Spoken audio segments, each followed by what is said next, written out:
na minha opinião, ela deveria vir antes do estágio.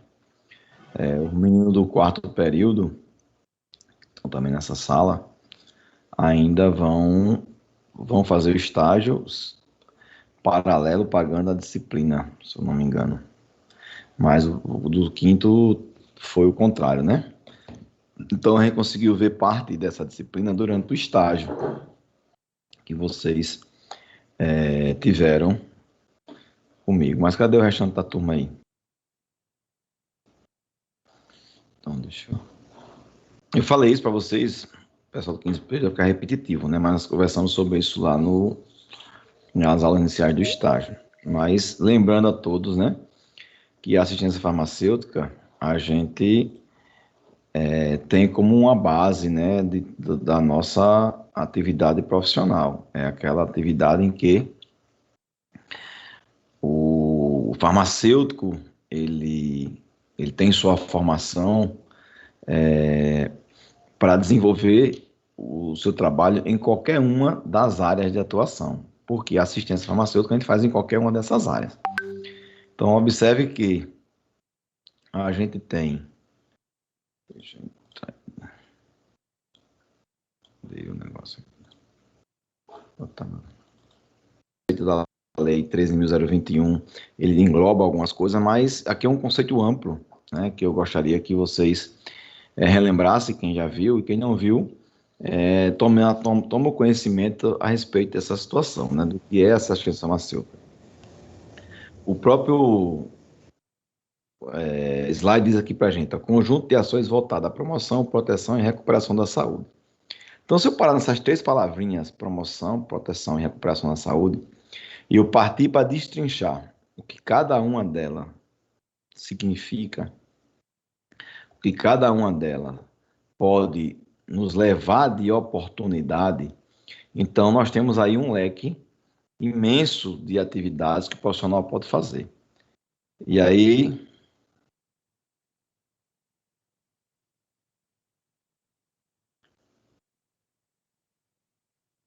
Aí o que é que a gente pode fazer? A gente pode pensar assim, por exemplo, se eu falar em promoção, então na hora que você tem a informação, que é nosso principal instrumento de trabalho, que é a atenção farmacêutica,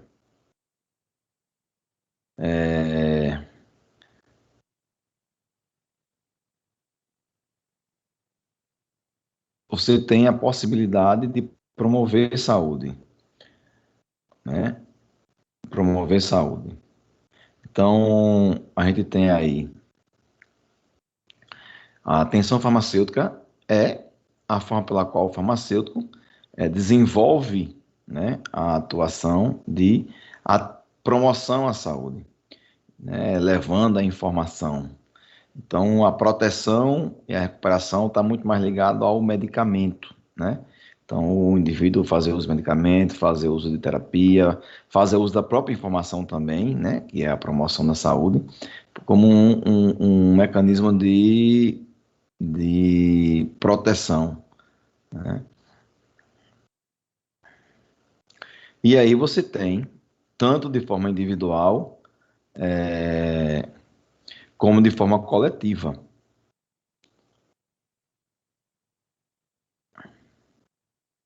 De forma coletiva, essa possibilidade. Então, veja que, tendo o medicamento como insumo essencial. Por que o medicamento é insumo essencial?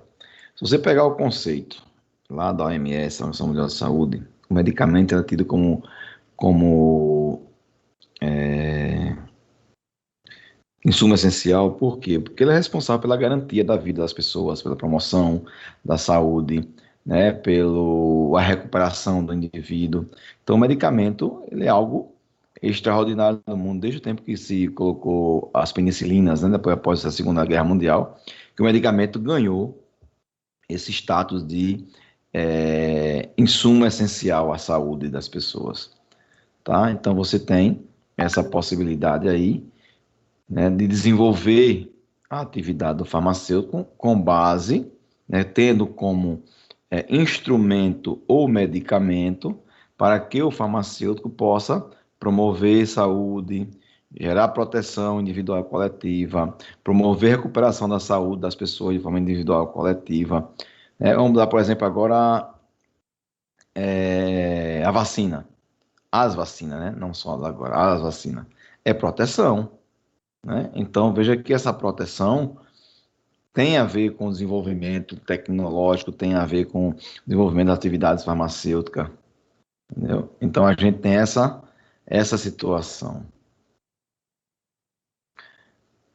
E aí, como diz o próprio texto, visando o acesso e ao seu uso nacional. Esse conceito é interessante porque quando ele fala em acesso, aí a gente remete à questão da saúde coletiva.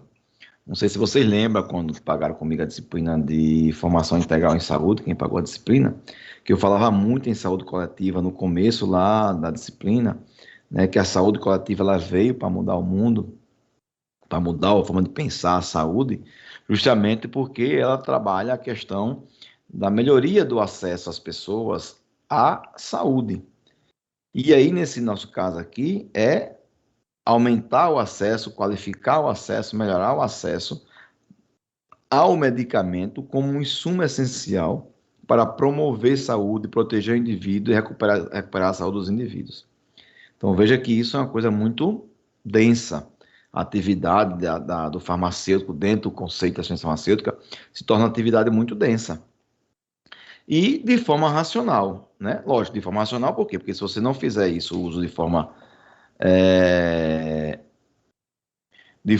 racional, você, em vez de proteger o indivíduo, de promover a recuperação da saúde, você tem a questão de trazer dificuldades para os pacientes e criar problemas de saúde aos pacientes. Então, essa situação é uma situação que pode trazer agravo aos pacientes, né?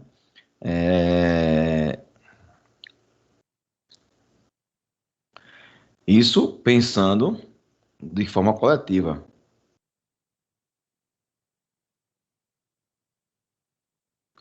Então, veja que você tem aí, né? Dentro desse conjunto de coisas para promover, proteger e recuperar a saúde dos indivíduos, nós temos algumas ações importantes que nós é, chamamos de atividades do ciclo da ciência farmacêutica, né? Como, por exemplo, quem são essas atividades da ciência farmacêutica que nós temos como estrutura a seleção, a programação, a aquisição, a distribuição, a dispensação, e hoje nós temos a prescrição,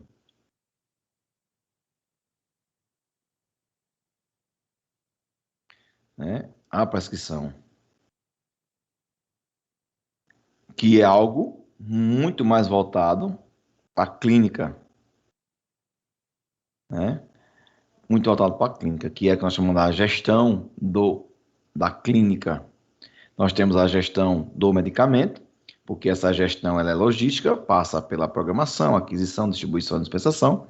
E nós temos a gestão da clínica, que ela trabalha muito a questão da seleção e a questão da dispensação qualificada, mais em especial a prescrição farmacêutica, né? A prescrição do medicamento.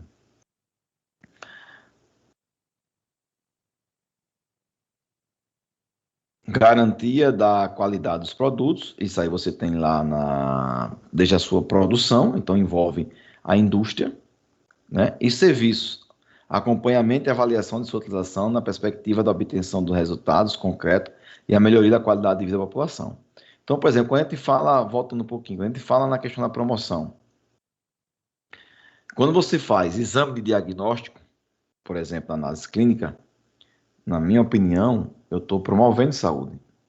Eu estou evitando que o indivíduo adoeça, né? Eu estou monitorando a saúde desse indivíduo. É...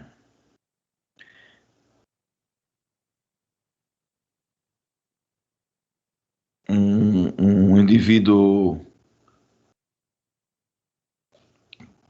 uma coisa é você tratar de forma integral, né? Por quê? Porque aí vem o princípio também do SUS, que é um princípio mundialmente colocado, né, dentro do contexto de saúde coletiva, que é o princípio da integralidade. Então, quando eu falo na questão da proteção, principalmente a promoção, quando eu falo em promoção em saúde, eu remeto muito ao princípio da integralidade, que é tratar o indivíduo como um todo e de todo é, um todo e de tratar ele como um todo, né? E de forma que essas atividades que a gente desenvolva, o conjunto delas traga os resultados, né? Para que as pessoas tenham a promoção de saúde mais eficaz. Tá lógico que quando eu falo em promoção, se eu partir para o ponto da... Tinha alguém aqui dando um toque aqui que fez um barulhinho. Não tem não. Então a gente tem nessa promoção vários aspectos, né, de se pensar. A gente tem vários aspectos a se pensar. Então, quando eu pensar em ciência farmacêutica, não dá para pensar meramente no medicamento. O medicamento, ele é um instrumento, mas a nossa área, principalmente nossa farmacêutica, que temos cerca de 147 especialidades, né, 4 grandes áreas de atuação, que é a indústria, que é a atenção farmacêutica, a farmácia hospitalar, a farmácia comunitária. Nós temos 4 grandes grupos que, quando se subdivide, né, nós temos 147 especialidades, se não me engano. Tá? Então aí você tem, ó, que aí é o trabalho que nós temos que pensar, né? E eu vou falar da agência farmacêutica, mas eu vou falar um pouco dessa política do medicamento, tá? É importante, né, para que vocês entendam que existe uma política por trás. Vamos falar do básico,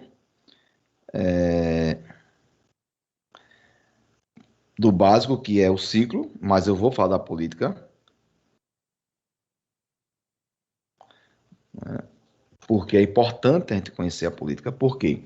Porque o Brasil, em especial, nós temos uma coisa chamada de Política Nacional de Medicamentos. E nós temos no Brasil a Política Nacional de Assistência Farmacêutica. Então, nós precisamos entender, né? Vou falar da parte da logística do medicamento, mas quando for entrar na parte da clínica do medicamento, a gente precisa trabalhar um pouco essa questão da política, porque a política no Brasil pública de saúde, ela nos garante, nos dá a possibilidade, né, de executar nossas atividades com segurança e com foco nas questões da coletividade, porque nós temos políticas de saúde no Brasil muito forte nesse sentido, que, diga-se de passagem, muitos outros países do mundo não têm. Tá? Muitos países do mundo não têm. E aí você tem essa possibilidade de pensar fora da caixa, né, um pouquinho na ciência farmacêutica, de forma bem diferente, para que a gente possa entender o quanto que essa profissão ela é importante e o quanto ela é dinâmica. Né? É tanto que, se você for equiparar a profissão farmacêutica com o mercado de outras atividades, tecnologicamente falando, a profissão farmacêutica se equipara ao mercado de informática, tecnologicamente falando. Economicamente falando, é riquíssima. Se equipara ao mercado bélico, né, de armamento, a produção de armamentos com aviões, com tanque de guerra, com tudo. Você imaginar de armamento, o valor que se transita com esse tipo de produção, dentro do que o medicamento hoje representa no mundo. Então a gente tem essa possibilidade. Só me dê um minuto aqui, gente. Peraí, um minuto. Isso público em farmácia hospitalar. Na central de medicamento, que nós chamamos de CAF. Por quê? Porque ele é aquele profissional que trabalhava a parte de compras, a parte de recebimento, de pedido, de recebimento, de estocagem, né, o controle de estoque, balanço.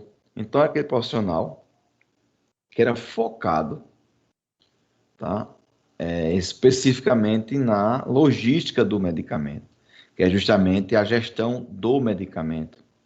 Isso, incrível que pareça, há hoje alguns gestores ainda, a nível municipais, ainda pensam assim.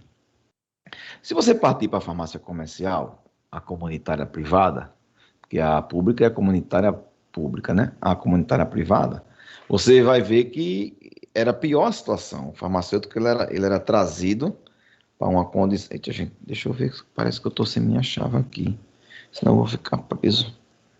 Ah, não, achei. Então, a gente tem o farmacêutico na farmácia comercial muito ligado à questão da farmácia só fazer o controle do estoque de medicamentos da portaria 344, dos medicamentos de controle especial. Quando eu comecei a atuar nas farmácias olha que eu sou já antigo, né? Comecei a atuar nas farmácias em 2002. Formei em 2001. Então, já em 2001, segundo semestre de 2001, eu comecei a trabalhar em farmácia comercial. Então, para eu conseguir ir o balcão da farmácia, que eu trabalhei como responsável técnico de 3 farmácias já, eu brigava com o proprietário, porque ele não queria a gente lá. Bom, eu estava recém-formado, né, com vontade de trabalhar, de fazer um trabalho diferente, assumi esse papel de, na época, ir para o balcão da farmácia. Então, como as 2 farmácias que eu trabalhava, era uma na mesma rua da outra, na época podia, né, só fazer 4 horas de assistência, isso há 17 anos atrás, né? Quase 20 anos atrás, que é 2001, nós estamos em 2021, em agosto desse ano faz 2 anos, 20 anos que eu me formei. Então eu saía de uma farmácia e ia para outra. Mas o que é que a gente se detinha a fazer? Era o controle da venda de medicamento chamado de psicotrópicos ou portaria 344, né? Que era fazer o livro, fazer inventário, levar para vigilância. Era muito raro a gente conseguir fazer uma atenção farmacêutica no balcão da farmácia, porque as próprias pessoas desconheciam o farmacêutico. Aí, por que isso acontece, desse desconhecimento do farmacêutico por parte da população da época? É porque cadê a tela? Com a industrialização que nós tivemos no Brasil, né, com a chegada da indústria farmacêutica, sumiu as farmácias de os boticários, as boticas da época, e aí o farmacêutico ele foi esquecido no Brasil. A nossa profissão, os colegas para sobreviverem, né, nessa época, lá para a década de 40, 50, quando começou esse boom aí, né, da industrialização no Brasil, década de 60 principalmente, com a industrialização do medicamento no país, e aí nós tivemos o farmacêutico atuando fortemente na farmácia das análises clínicas. Na hospitalar era outra situação, aí é que não tinha mesmo, nas análises clínicas. Mas aí esse farmacêutico, desde 2001, com a implantação da Política Nacional das Agências Farmacêuticas e da Política Nacional de Medicamentos, começou a surgir aí uma mudança no Brasil e o farmacêutico voltar para a farmácia. Mas isso só veio se consolidar agora, de 2014 para cá, 2015, quando a gente tem a Lei 13.021, que obriga, mais uma vez, né, ter o farmacêutico durante todo o funcionamento. E aí nós tivemos esse crescimento e o investimento muito maciço do Conselho Federal da Farmácia, dos conselhos regionais, em divulgar a atividade do farmacêutico na mídia, na TV, em rádio, campanhas, ações na rua, em shopping, em escola, em abrigo, para mostrar ao profissional farmacêutico que ele está além da logística, que ele está além da dispensação. Ele é um profissional da clínica, que nós vamos falar futuramente. Então, nesse contexto aí, o farmacêutico ele ficou muitos anos mesmo, aí em torno de 30 anos, esquecido no mercado. É muito complicado, porque é um profissional que praticamente deixou de existir nas farmácias. A não sei quando você era proprietário da sua própria farmácia na época, porque aí as pessoas até conheciam na cidade como uma autoridade, né? O farmacêutico era uma autoridade na farmácia. Na época não tinha médico, o farmacêutico é quem manipulava, fazia as tinturas, os ungüentos, fazia, né, várias coisas, pastas, como pasta d'água, outras coisas mais, para tratar as pessoas.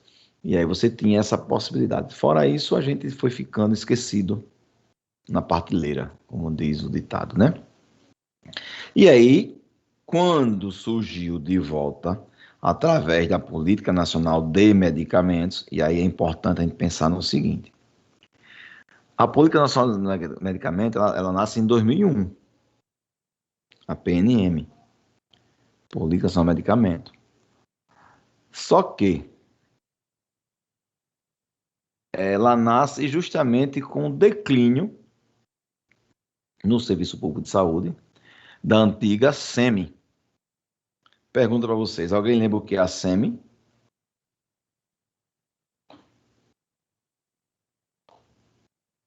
Hein, gente? Alguém lembra o que significa SEMI? SEME.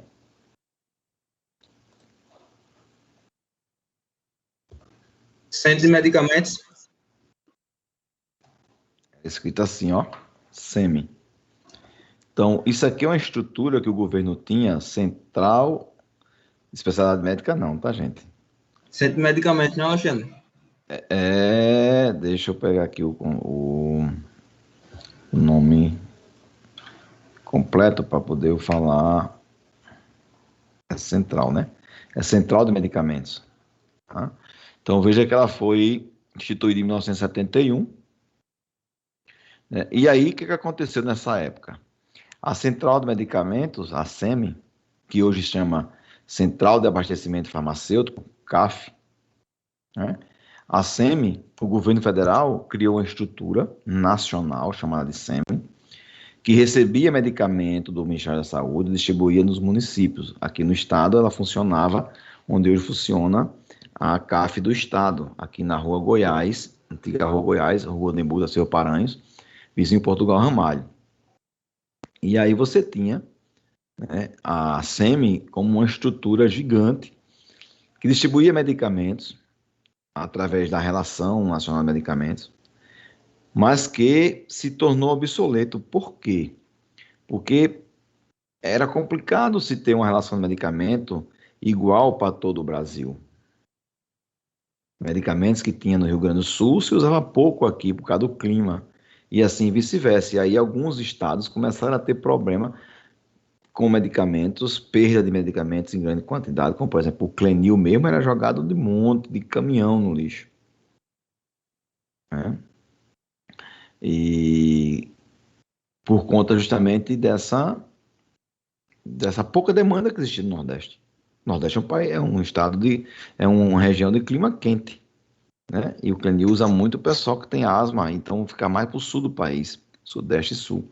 Mas é dividido de forma igual.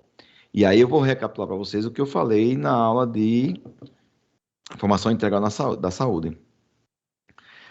Quando é que essa coisa começa a mudar? Quando o Brasil começa a trazer para os... Veja como nós estamos interligados. Quando o Brasil começa a executar uma política de saúde com base na saúde coletiva, usando os princípios como, por exemplo, integralidade, né? Por quê? Porque a gente começa a destrinchar, tá, esses conceitos internacionais voltados para a saúde de assistência, uma assistência universal, uma assistência integral, uma assistência equânime. Então, quando o SUS, veja como uma coisa é gradativa.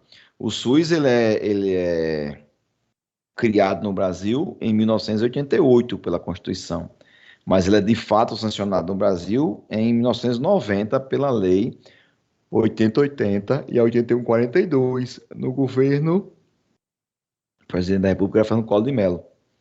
Né? Então, nesse sentido, de 1990 até 2000, nós estávamos implantando o modelo de saúde coletiva no Brasil. Várias tentativas, LOAs, vários documentos foram criados, várias situações foram trazidas ao Brasil de diretrizes para tentar encontrar um modelo de saúde que atendesse justamente esses pré-requisitos da saúde coletiva. E nesse arcabouço aí foi quando a SEMI teve problemas de desvio de dinheiro, de perda de medicamento. Então se começou a pensar num outro modelo de assistência farmacêutica, dentro do princípio da saúde coletiva. E aí chegou no que nós chegamos hoje, que é o modelo que nós temos de descentralizado de assistência farmacêutica, em que nós dividimos a assistência farmacêutica em 3 componentes. Um componente da atenção básica, que é responsável dos municípios de fazer dispensação, mas recebe aporte de recurso do Ministério da Saúde e do Estado. Nós temos os componentes estratégicos, que fica a cargo do Estado fazer a dispensação e o controle, mas que também recebe recurso do governo federal. E nós temos os componentes especializados, que é o antigo Farmex, depois se chama CEAF, né, que recebe recurso do governo federal e do estado, em que trata aquela quantidade de doenças raras, mas muito caras. Então veja que nós saímos do modelo que existia de distribuição, que era planejado, mas não era planejado no modelo da saúde coletiva. Alguém lembra qual é a grande diferença da saúde coletiva para a saúde pública?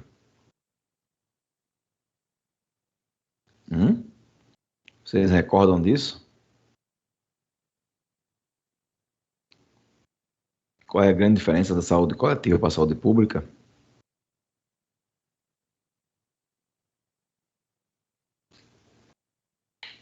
Hein, gente?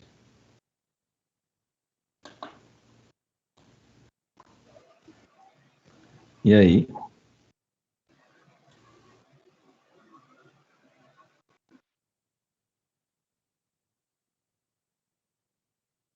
Deixa eu gerar de presença, né? Deixa eu guardar.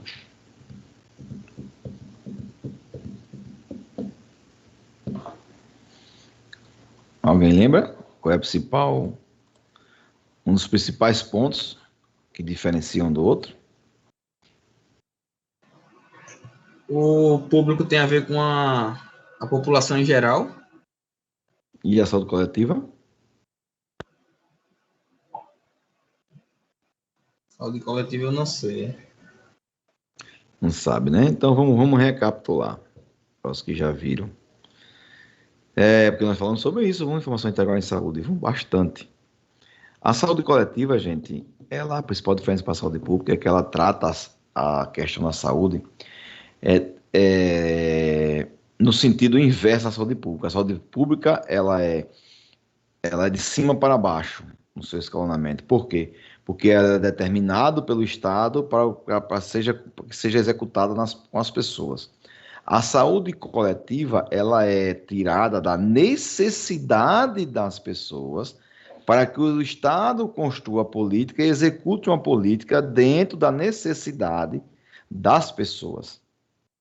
Isso tem tudo a ver com essa mudança da assistência farmacêutica no país. Tudo a ver, por quê? Porque nós saímos do modelo que era central medicamento, que distribuía medicamento de forma igualitária. Então, medicamento no Rio Grande do Sul, todos tinham aqui. Ia para o lixo de caminhão. Muito dinheiro público jogado no lixo com medicamentos vencidos. Muito, muito, muito, muito.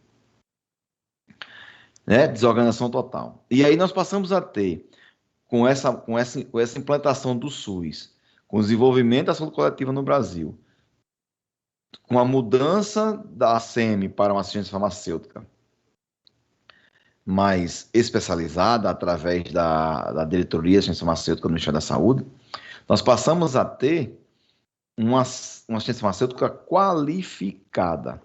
Mesmo assim, entenda na cabeça como é que na cabeça das pessoas como é que funcionava. Mesmo assim, perdurou por mais de 20 anos o pensamento da logística do medicamento. Quando se pensou, inicialmente, em trazer o farmacêutico para esse sistema, Não foi para fazer clínica, foi para fazer o controle do abastecimento.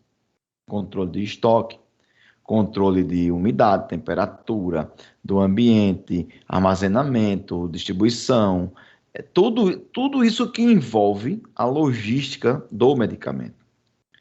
Volto a dizer, isso perdurou desde quando a SEMI foi extinta até mais ou menos 2000, nós chamamos de 2021, até mais ou menos 2015, que é quando começa a surgir no Brasil um pensamento da farmácia clínica mais efetiva. E aí você vai entender por quê lá na frente, com calma, tá? Porque se abriu um leque de possibilidades dessa situação e alguns municípios incorporou isso. Não diretamente, mas indiretamente tem tudo a ver com o SUS. Por quê? Alguém teria ideia? Alguém já parou para pensar o porquê o SUS ele traz esse impacto também para as farmácias comunitárias privadas? Vocês acham?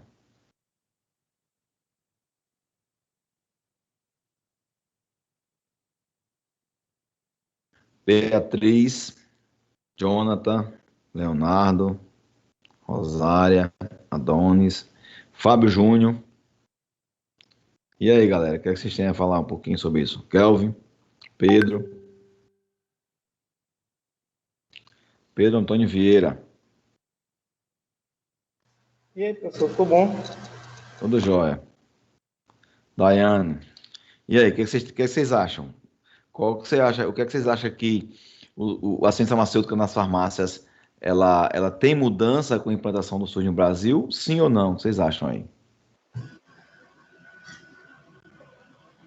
Eu acho que, assim, para a população orientar, não a população, farmacêutico, orientar a população com o uso de... Tem gente que faz medicamentos como losartana, simvastatina, para relacionar pessoas com o uso correto, né, desses medicamentos. Uhum. O que mais? O que vocês acham que o SUS ele impacta nessa questão da farmácia comunitária privada? Qual seria o impacto que o SUS traria nesse sentido?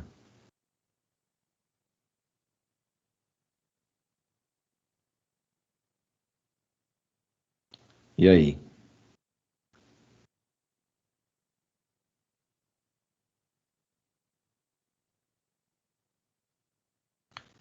Estou aguardando vocês. E aí, Pedro, o que você tem a falar? Mas, professor, sei não, é? Sabe não?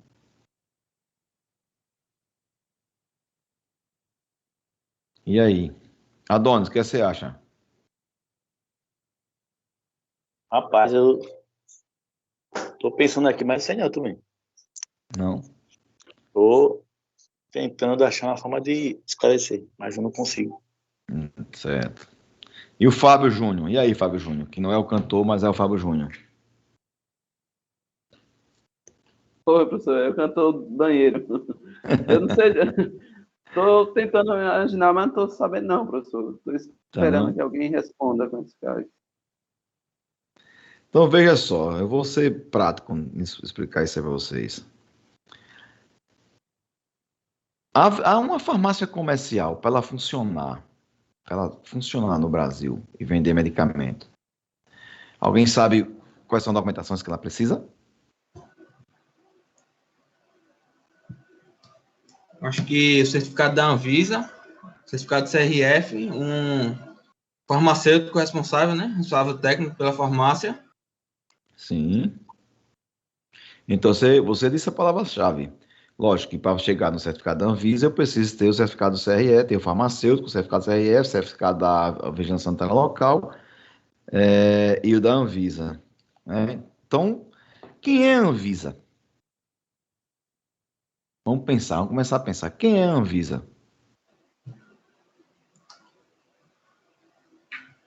que vocês acham? Acho que todo mundo sabe quem é a Anvisa, né, professor? Sim, mas o que é que ela representa? É importante isso. Todo mundo sabe, mas a gente tem que começar a fazer essa conexão. do que é a Anvisa, porque a Anvisa é a agência sanitária. Tá, beleza. Isso significa o quê? Vamos fazer conexão dela com a atividade profissional que nós exercemos nas farmácias comerciais. O que vocês acham? O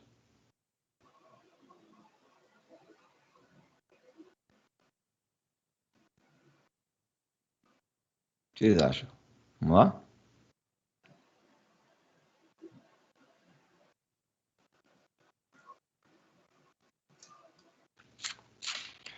Bom, como foi dito aqui pelo Kelvin, né, Kelvin? O alvará sanitário. Tá. E o que é o alvará sanitário? Vamos, assim, gente, a gente tem que começar a pensar tecnicamente, tá? O que é o alvará sanitário? É o documento que dá a possibilidade da farmácia comercializar produtos farmacêuticos, né? Para a saúde. E para que isso aconteça, é necessário, obrigatoriamente, que ela tenha um farmacêutico responsável técnico e, na força da atual lei, um farmacêutico durante todo o horário de funcionamento da farmácia. Tá. Mas o que é que isso tem a ver com saúde coletiva com o SUS? Quando se criou o SUS no Brasil, que fez a organização estrutural do SUS, se cria a Agência Nacional de Vigilância Sanitária como uma estrutura do Sistema Único de Saúde brasileiro. Então, o SUS tem um impacto, não é indiretamente, tem um impacto diretamente na condição das farmácias comerciais poderem comercializar produtos para a saúde. Porque ele é quem regulamenta, ele é quem autoriza, ele é quem dá a possibilidade, por exemplo, agora das farmácias fazerem testes rápidos. Quem foi que autorizou as farmácias a fazer testes rápidos, gente, por Covid? Anvisa. Então. Um exemplo é a vacina da Pfizer agora, né? Foi liberada. Então, quem é que vai autorizar? A Anvisa. Concorda? Quem é que já autoriza a fazer vários testes de serviço farmacêutico na farmácia comercial privada? Na farmácia comunitária privada? A Anvisa. Quem foi que editou a RDC 44 em 2009, que fala das boas práticas em farmácias, da dispensação, do comércio e dos serviços farmacêuticos desde 2009? A Anvisa. Então, o SUS, através da Agência Nacional de Vigilância Sanitária, regulamenta tudo o que acontece nas farmácias comunitárias privadas. Então, o modelo de saúde coletiva que o Brasil tem, que é o nosso Sistema Único de Saúde, regulamenta e regula, são duas coisas diferentes. Ele regula, faz regulação e faz regulamentações, tá? O serviço privado. Por quê? Porque quem tem uma farmácia comercial, ele é dono do prédio, ele é dono da empresa, mas para poder comercializar, ele tem uma licença, igual um taxista. A licença é uma concessão pública dado pela Anvisa através do alvará sanitário. Porque a farmácia, quando pede o alvará sanitário, ela está proibida de comercializar medicamentos no país. Se comercializar, é de forma clandestina e ilegal. Se não, mesmo se tiver legalizada, mas não cumprir com os pré-requisitos, ela está funcionando de forma irregular. Tá? Então, para vocês entenderem, né, esse contexto político do processo. Porém, voltando aqui, cadê? Sumiu aqui o assunto. Aqui. Então, voltando aqui à gestão do medicamento, né? Nós temos o ciclo da farmacêutica. Tá? E esse ciclo ele inicia na seleção do medicamento. Então, veja que o farmacêutico, apesar da gente dizer que isto é a gestão do medicamento, tá? Essa primeira etapa da gestão, ela trabalha os nossos conhecimentos técnicos científicos de diversas áreas, Pense comigo. No contexto seleção, deixa eu abrir aqui um negócio. Vocês vão falando. Tá indo? Peraí, dê um minutinho aí. Deixa eu... Galera, segura só um minuto aqui, galera, que eu preciso dar um... para aqui dar aula, né? Nós temos um compromisso para com vocês e a gente tem que fazer o melhor que a gente pode aqui. Então, veja só. Eu coloquei aqui para vocês o seguinte. Vamos começar a fazer uma tempestade de ideias. Na opinião de vocês, quais conhecimentos são necessários para que a gente possa fazer uma boa seleção de medicamento? Ou que envolva... Vou dar duas situações para que a gente possa fazer uma seleção de medicamentos e que traga resultados lá na etapa final, que é na dispensação do medicamento. O que vocês acham aí? A necessidade? Sim. Eu quero que vocês digam quais os conhecimentos que a gente precisa que engloba nessa etapa.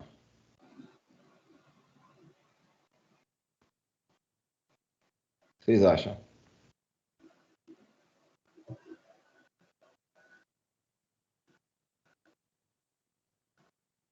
Bom, eu acho que aí vai de acordo com a necessidade da população, né? Certo, mas eu não estou falando da população, estou falando nossos conhecimentos técnicos.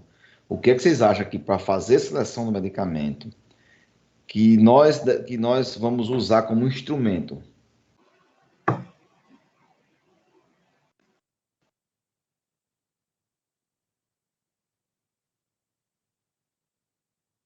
E aí?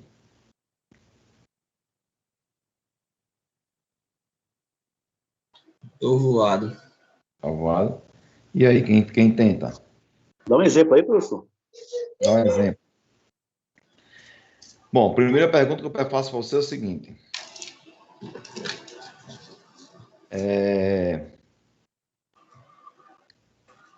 Primeira pergunta que eu faço para você é o seguinte. Básico, o que é fazer seleção de medicamento? Para que a gente possa fazer aí o desnível. O que seria selecionar medicamento? Seria os medicamentos selecionados para aquisição? Não, então, mas eu queria ser, o que significa selecionar? Quando você vai fazer uma compra do negócio, o que significa selecionar?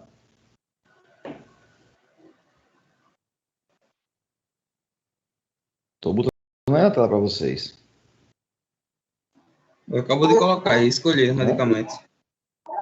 Fazer uma escolha, concorda? De qualquer coisa. Eu vou para a feira comprar laranja. Eu não vou escolher as melhores? Eu vou fazer uma seleção? E aí? Não é assim? Não é isso ou não? Positivo. É assim? Então, se eu vou fazer o medicamento, se eu vou fazer a seleção do medicamento, eu vou fazer uma seleção, né, para que eu possa escolher da melhor forma possível, né, da melhor forma possível, os medicamentos, tá, para que a gente dê uma possibilidade de garantir, né, que a população tenha acesso a medicamento de qualidade, né? Ou não? Ou não, né? Seria isso?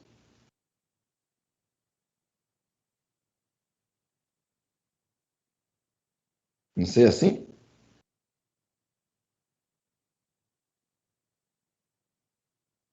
Não seria assim ou não?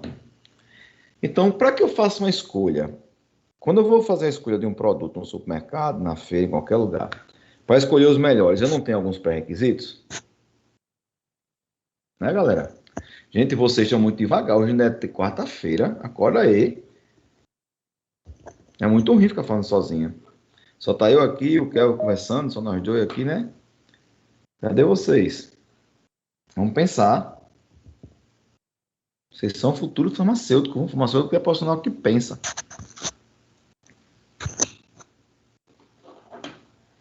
E aí? Então, quando você está trabalhando essa questão da seleção, para que eu faça uma boa seleção, eu tenho que aplicar muito conhecimento técnico-científico.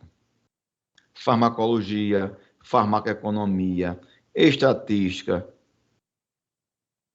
São coisas que eu preciso trabalhar na seleção do medicamento.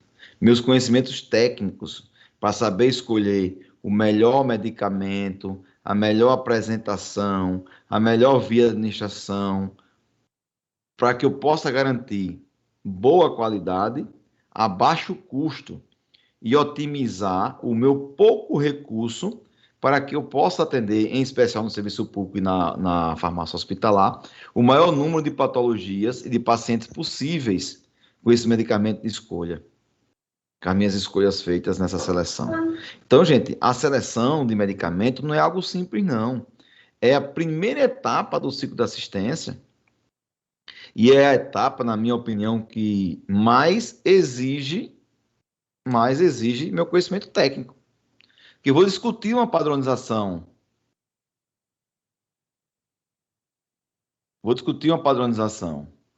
Né?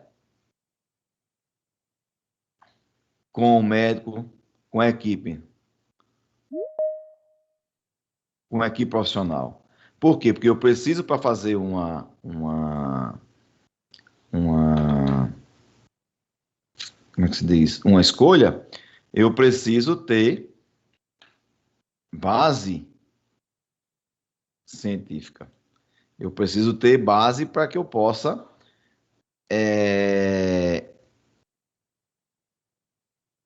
trabalhar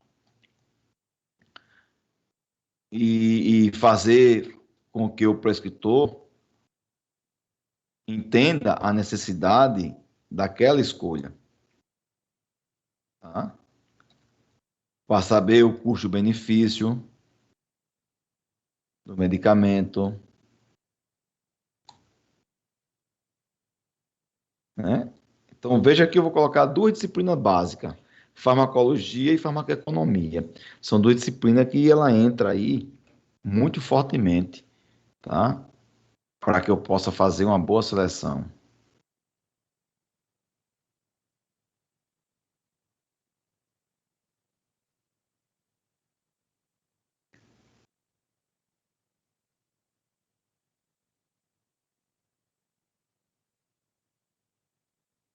Vocês concordam ou não? E aí? Concordo, professor.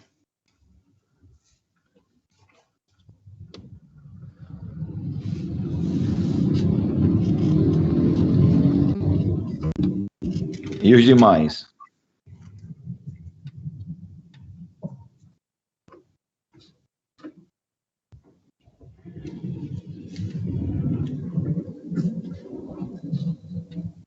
Concordo também, professor. Concorda?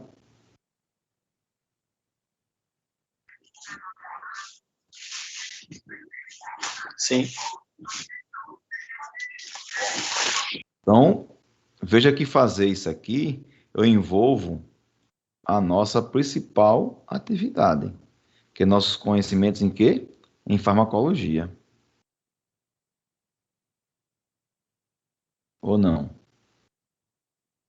Não é isso que a gente tem que envolver? Não é isso? Ô professor, mas além dessas duas, teria mais alguma? Teria sim. Teria, por exemplo, planejamento estratégico, tá? Teria estatística, porque eu tenho que fazer conta, né?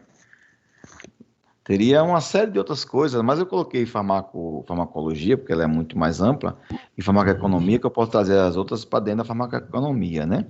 E quando eu falar em farmacoeconomia, eu tenho que fazer aquela relação custo-benefício, custo-efetividade, né? Fazer cálculo de Professor, eu acho que apresentação. esse que o senhor acabou de falar aí, é, planejamento de estratégia, acho que entra na farmacoeconomia, não? Farmacoeconomia, exatamente. Então, assim, ela entra na farmacoeconomia. Então, por isso que eu coloquei farmacologia e farmacoeconomia como sendo matrizes, né? São matrizes para eu trazer outra disciplina para dentro dessa linha de pensamento.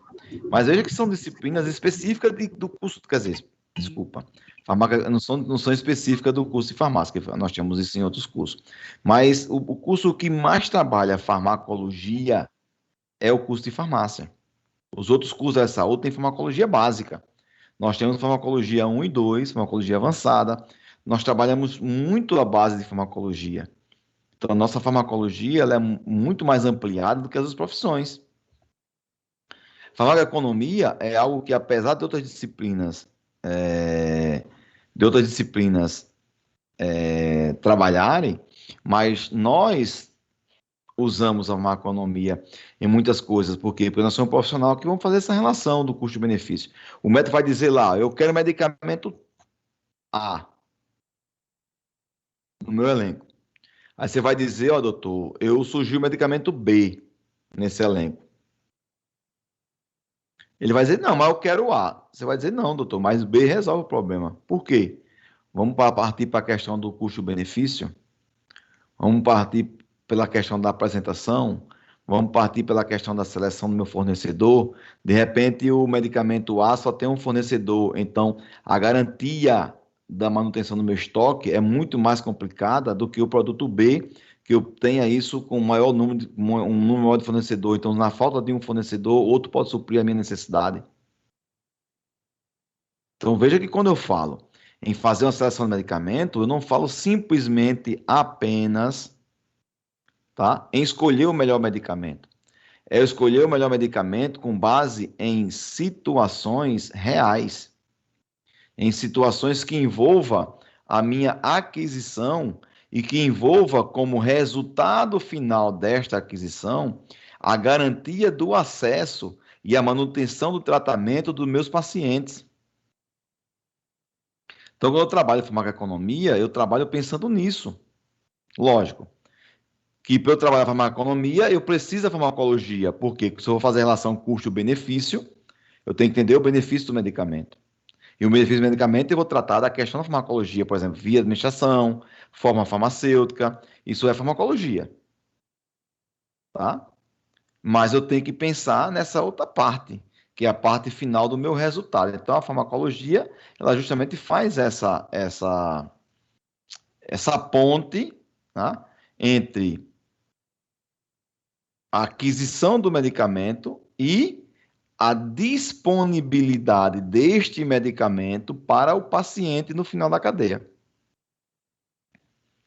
Isso é muito importante para a gente entender, né? Então, vamos, depois eu chego no restante. Vamos pensar o que é seleção, tá? Então, ó, seleção de medicamento. Nós temos perguntas básicas para fazer sobre seleção de medicamentos. Tá? Por exemplo, quantos medicamentos existem disponíveis no mercado? 5.000 apresentações. Cerca de 5.000 apresentações. E por que eu vou aceitar que o médico queira, no meu elenco, na minha padronização, na minha relação municipal de medicamento, na minha padronização do hospital, ele queira só o medicamento A? Se esse medicamento tem restrições, como, por exemplo, dificuldade de fornecedor. Tem problemas com a apresentação. Ele só existe na apresentação X. E eu preciso de um arsenal que me dê a possibilidade de outras apresentações, porque eu posso haver a necessidade de trabalhar com outras apresentações. Já começou a pensar? Dá para vocês começarem assim? Vocês estão conseguindo abrir a linha de raciocínio?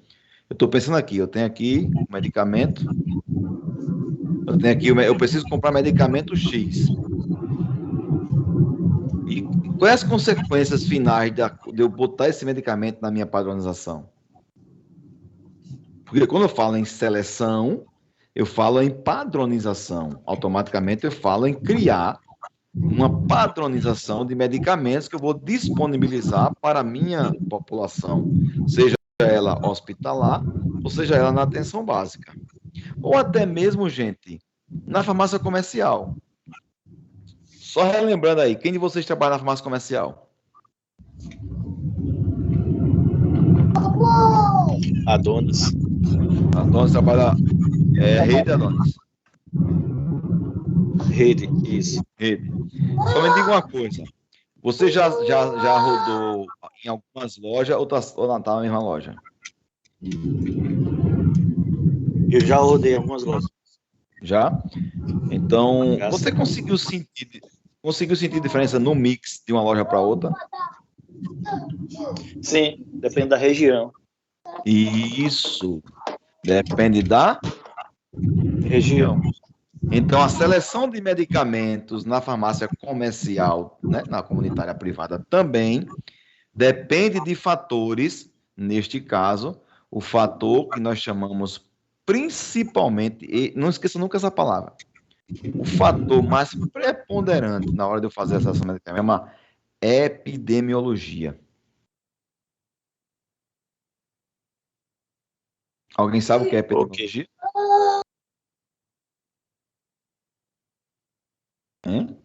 Alguém sabe o que é epidemiologia? Alguém lembra desse conceito?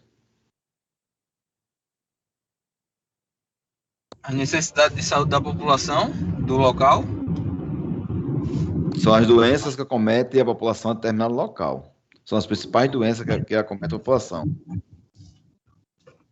Tá? É doença, mas é epidemiologia, sim. O que é um perfil epidemiológico? É eu saber quais são as doenças que tem naquela comunidade. Isso é o perfil epidemiológico daquela comunidade. Então,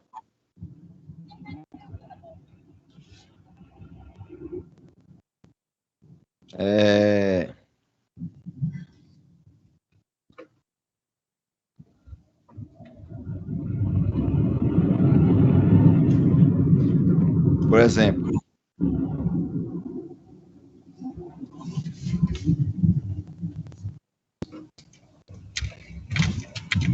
quando você fala assim, ó, que o Adonis colocou, mudou de um bairro para o outro, muda o meu mix.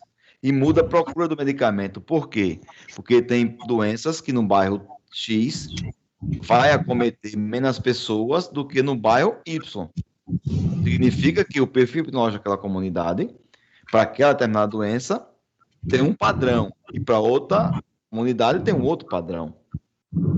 Tá? Então, quando eu falo em fazer seleção, a epidemiologia é importantíssima. Por quê? Eu tenho que pensar assim.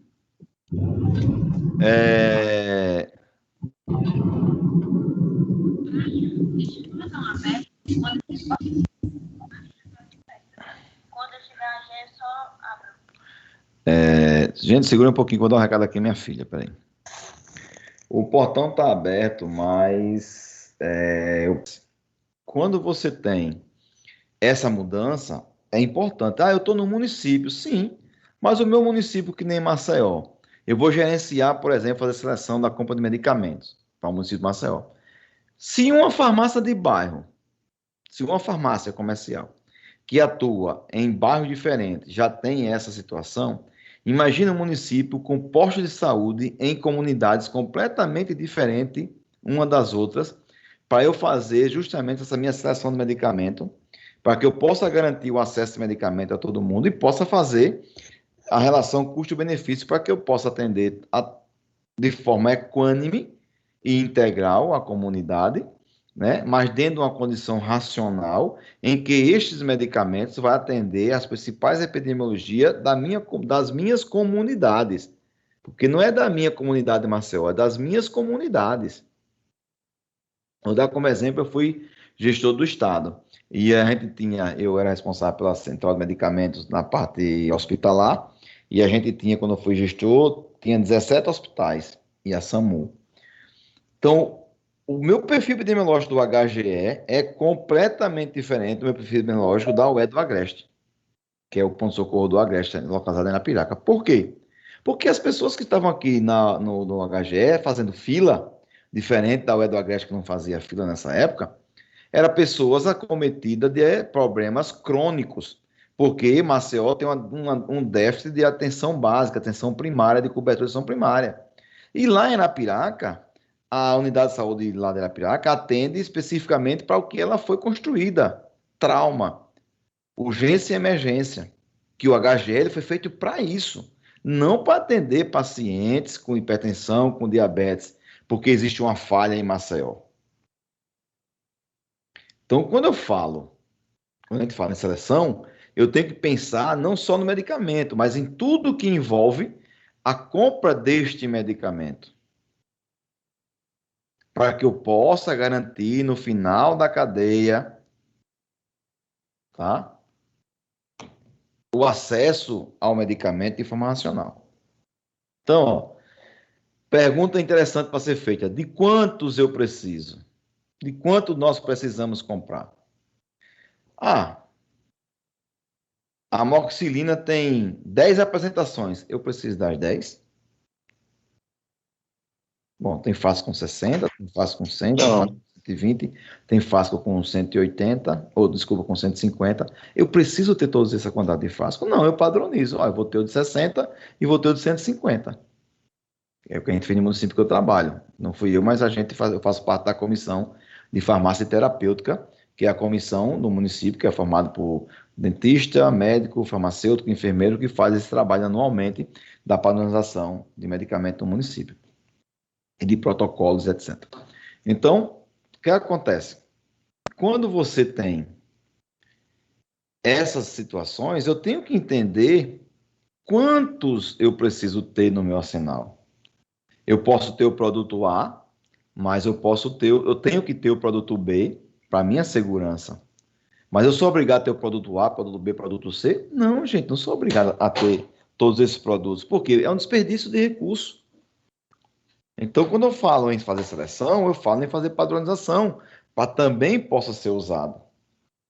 E aí vem a pergunta: como escolher? Quais os critérios eu vou utilizar para escolher o medicamento? Cara, isso dá um nó na cabeça da gente. São 4 perguntas interessantíssimas. Dá um nó na cabeça da gente. Como escolher? É só pela apresentação? É pela marca? É pelo conjunto de fatores? É pela apresentação? É pela quantidade de fornecedor que eu tenho disponível? Tá? É pela qualidade do produto, sim. Eu tenho que avaliar a qualidade. Porque existe, por exemplo, existe uma situação, gente, de medicamento, não sei se já ouviram falar, mas vou perguntar para vocês. Já ouviram falar em polimorfismo?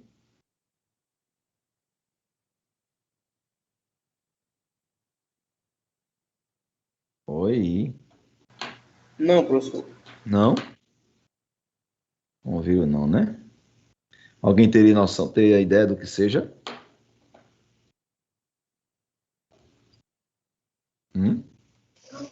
Professor, o senhor falou o que é aí, porque aqui está tendo um som ligado do vizinho, aqui eu não estou escutando quase nada. Polimorfismo.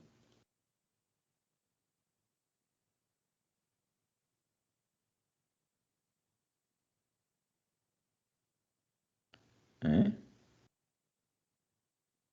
Alguém vai falar?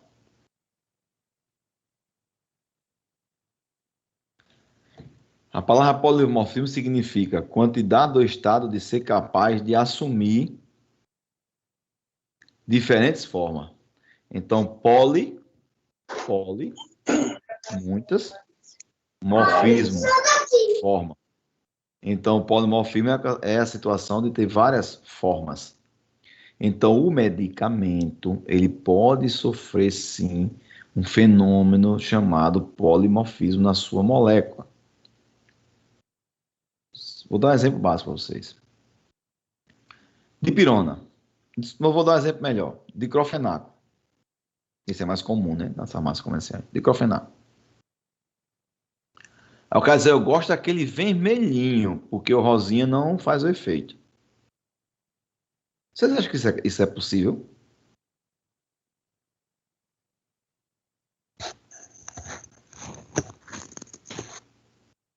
E aí, você acha que é só balela do povo?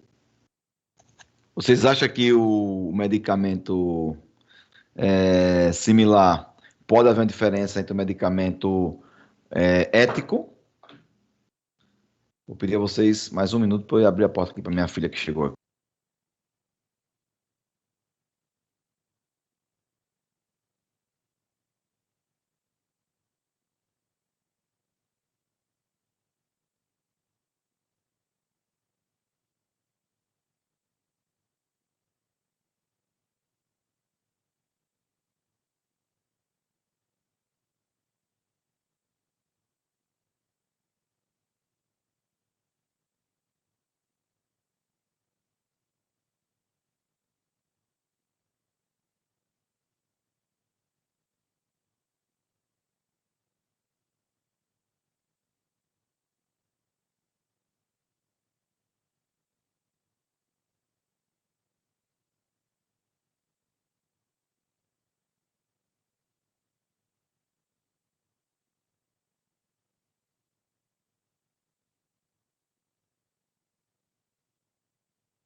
Aí no que eu disse?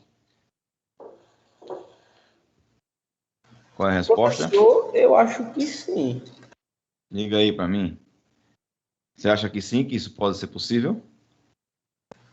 Eu acho que pode, mas é porque, tipo, se agora acho que também pode ter alguma coisa a ver também com o organismo, né? De cada um. Porque dependendo do remédio, se tiver a mesma dosagem, a não ser que a qualidade assim, seja muito diferente, né? De um produto para o outro. Então vamos pensar assim.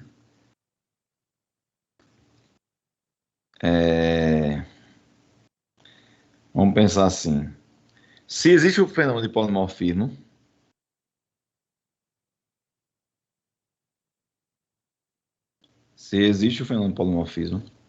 e o medicamento ético, ele é derivado de uma linha de produção, de uma síntese de produção. Eu posso desenvolver um princípio ativo por várias sínteses de produção, tá? Da química de produção de medicamento, né? Do princípio ativo. Então, a substância que pode estar, o princípio ativo pode estar sendo gerado pelo fornecedor A, pode ser diferente, pode ser o mesmo princípio ativo, mas com a forma da molécula diferente do fornecedor B. Por isso que você tem, quando trabalha na indústria ou na farmácia de manipulação, fazer a seleção do seu fornecedor também, não só do princípio ativo, mas do seu fornecedor, para que você possa garantir a qualidade do seu produto, sempre. Por quê? Porque quando você muda a síntese de produção do fármaco, você pode mudar o formato desta molécula. E aí aparece o fenômeno chamado de polimorfismo. Existem moléculas que têm um número maior de superfície. Quanto maior o número de superfície de contato, melhor é a dissolução desse princípio ativo. Quanto menor a superfície de contato, menor é essa dissolução. Isso é cinética química que nós vemos lá no ensino médio, no segundo ano, se eu não me engano, a cinética química. Então, quanto menor o tamanho da partícula, mais solúvel ela é. Isso tem a ver, sim, com o resultado final do uso deste medicamento. Vou fazer uma pergunta, não sei se vocês conhecem, mas vou dar como exemplo para vocês o seguinte.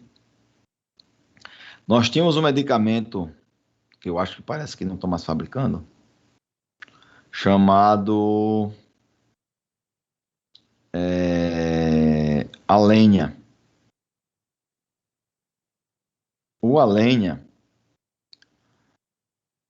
desculpa, o Alenia nós temos. O Alenia, ele dá numa cápsulazinha pequena todo o medicamento. Mas o fabricante que desenvolveu um similar chamado Forazec, para que este medicamento seja usado, ele vem em 2 cápsulas. É preciso que o paciente tome uma depois a outra. Por que você acha que isso acontece?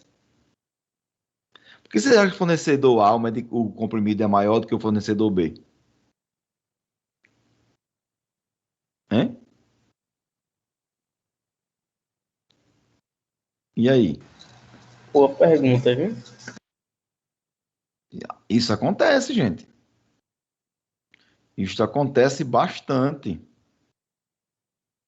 Acontece bastante. Não é pouco, não. Então, quando eu vou fazer a seleção deste meu medicamento, eu tenho que levar em consideração vários fatores, tá? Então, veja como é interessante você pensar no primeiro item do ciclo de farmacêutica, seleção. É fácil selecionar? É não.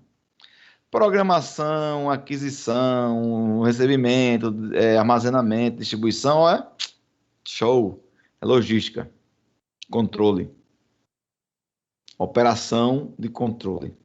Agora, seleção, véio, seleção é tão difícil quanto prescrição. Por quê? Porque é o princípio da cadeia. Se você selecionar mal, você vai ter todo o restante do ciclo defeituoso. Todo o restante do ciclo defeituoso.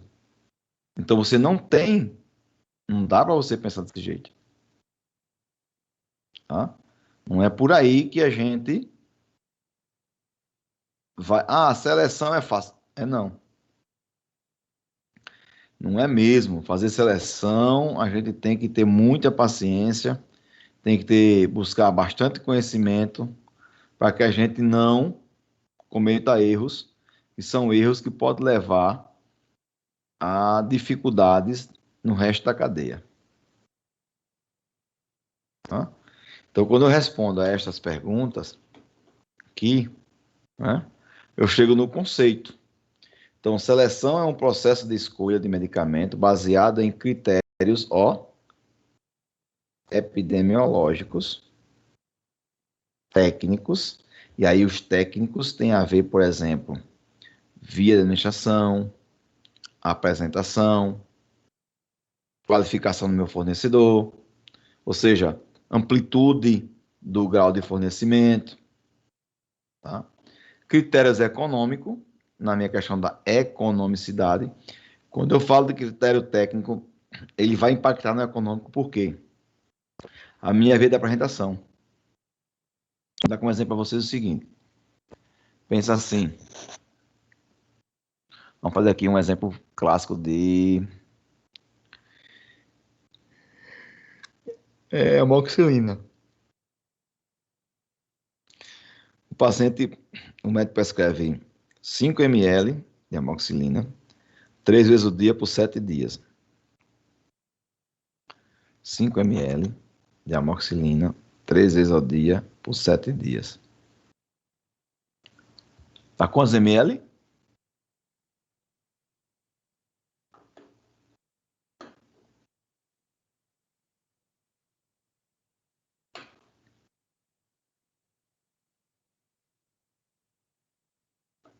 Cinco ml vezes 3 vezes ao dia vezes 7 dias. Ó, 105 ml, certo? Estão vendo aí, né? Vamos pensar agora em uso racional do medicamento. Se eu der a ele 2 frascos de 60, eu vou perder quantos ml?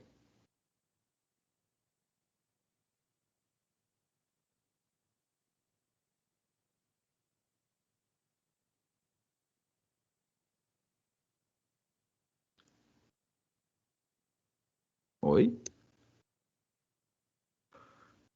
Se eu der ele 2 frascos de 60, dá 120 ml, eu perco quantos ml no final do tratamento?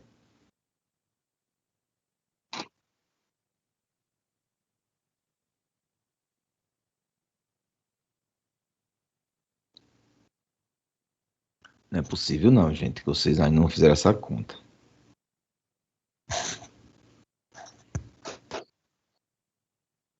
Eu dispenso 2 frascos de 60 ml para este 15, paciente. professor.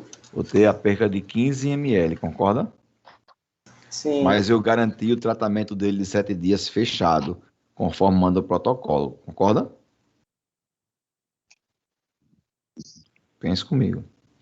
Agora, se eu tiver a apresentação de 100 ml, um frasco de 100 ml só, vai resolver? Não. Se eu der 2?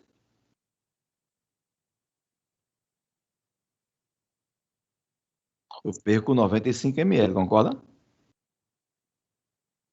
Onde é que a minha perda Isso. foi maior? Tendo a apresentação de 100 ou a apresentação de 60? De Maior 100. foi de 100. Então, pensa agora que a amoxicilina pode ser feita agora para 10 dias, né? Tá fazendo mais para 10 dias. Então, se eu boto 5 vezes 10 dias, eu tenho... Desculpa, tá errado aqui o cálculo.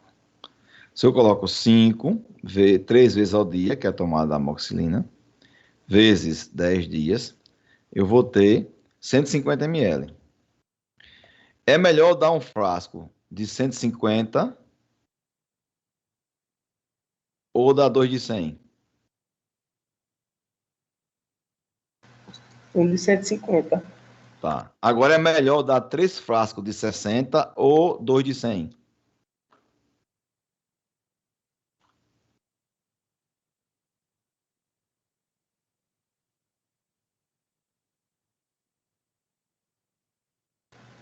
Três de 60.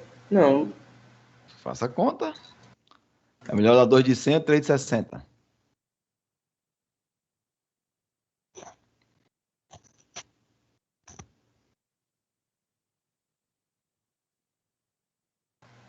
Três de 60. 3 de 60. 3 vezes 60 é 180. Eu perco quantos ml? 30. Ah, num paciente só isso é pouco, mas em 100 pacientes no final do mês. Se eu der 2 de 100, eu perco 50. Concorda? Calma, quando terminei o raciocínio, não. Só para vocês entenderem o que está dizendo sobre o que é a seleção. Então, o que é que eu vou levar em consideração? A apresentação e o custo da apresentação. Quanto custa um frasco de 100 e quanto custa um frasco de 60? Comprando 3 frascos de 100, desculpa, 3 frascos de 60, a perda que eu vou ter, menor do que o de 100, compensa eu comprar 2 de 100 ou 3 de 60? Entenda que não estou aqui, não quero a resposta, não. Eu estou colocando para vocês quanto a gente vai pensar numa seleção para cruzar os critérios técnicos com os critérios econômicos. Lembra da farmacoeconomia? Se eu partir para injetável, é pior ainda, porque a minha apresentação da ampola, ela vai exigir que eu use mais insumos do que a outra apresentação. Vou dar exemplo.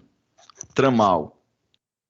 Se eu tiver um tramal que possa ser feito subcutâneo, IM e EV ao mesmo tempo, que existe, né, nessas condições, vários medicamentos, custa X. E se eu tiver o tramal que só pode ser EV, custa Y.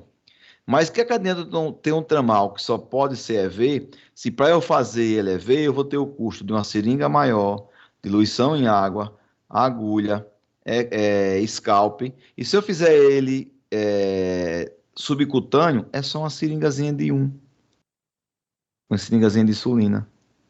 Quem custa menos no final da cadeia? Fazer ele subcutâneo ou fazer ele endovenoso? Ou intravenoso? Assim como queira chamar. Então veja que você, para fazer seleção, você tem que não só, lógico, a epidemiologia é o ponto de partida. Eu tenho que conhecer como é que está o perfil epidemiológico desta minha população. Sou obrigado a conhecer esse perfil epidemiológico da minha população. Por quê? É dele que eu parto para poder definir as regras daquilo que eu devo ou não adquirir. Primeira pergunta. Né? Quantos medicamentos existem disponíveis no mercado? Mas de quantos nós precisamos? Eu preciso adquirir quantos? Primeiro ponto é, quais são as doenças que eu tenho? Então, se eu tenho, vamos fazer aí de forma grosseira. Se eu tenho 10 doenças, eu preciso de medicamento para 10 doenças, não preciso para 20. Começo por aí. Depois eu vou chegar nesse quesito, técnico e econômico. Como escolher? Quais critérios eu vou utilizar? Tá? Então, isso é importante para a gente entender. Então, estabelecido por uma comissão de farmácia terapêutica, que é a CFT, visando assegurar medicamentos seguros, eficazes e custos efetivos, com a finalidade de racionalizar seu uso, harmonizar condutas terapêuticas, direcionar o processo de aquisição, produção e política farmacêutica. E eu vou mais adiante. Quando eu coloco aqui, ó, racionalizar, eu vou racionalizar, sabe o que nesse contexto também? O desperdício, o descarte. Eu vou poluir menos.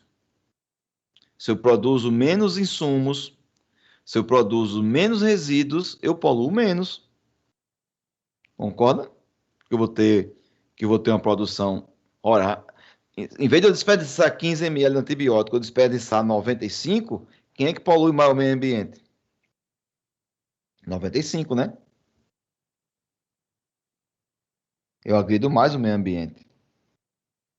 Veja a responsabilidade que nós temos, né? Que não foi dito aí, mas eu tenho que pensar nessa condição, porque nós temos o descarte dos medicamentos para serem feitos. E esse descarte de medicamento vai envolver várias situações. Inclusive, vai envolver não só na questão do esgotamento sanitário das cidades, mas vai envolver o descarte de medicamentos vencidos, porque isso tem um custo. A empresa que faz o descarte, a Sergipe, ela não faz o descarte de graça, ela cobra por quilo. Tá? Então, tenho que avaliar muito bem o que é que eu estou comprando, que é para eu não ter perdas exageradas. Que eu perco duas vezes quando ele vence comigo no meu depósito. Eu perco o valor do medicamento que eu comprei e eu perco para descartar o medicamento, que vai ter um custo para descartar esse medicamento. Então, eu começo a pensar para causar um impacto positivo em toda a minha operação final, que envolve a garantia do acesso, o uso racional de medicamento e a racionabilidade de várias situações, entre elas o descarte de medicamentos. Na verdade, de racionalização, né? No descarte de medicamento. Então, veja que a minha seleção ela vai trazer impactos importantíssimos. Então, aqui, ó, medicamentos essenciais. Medicamentos essenciais são aqueles que satisfazem a necessidade de saúde da maioria da população, a um preço que eles e a comunidade possam pagar. Portanto, eles deveriam estar disponíveis em todos os momentos, em quantidades adequadas e em formas farmacêuticas apropriadas. Então, medicamentos essenciais que o governo classifica. E aí nós temos isso aqui, ó.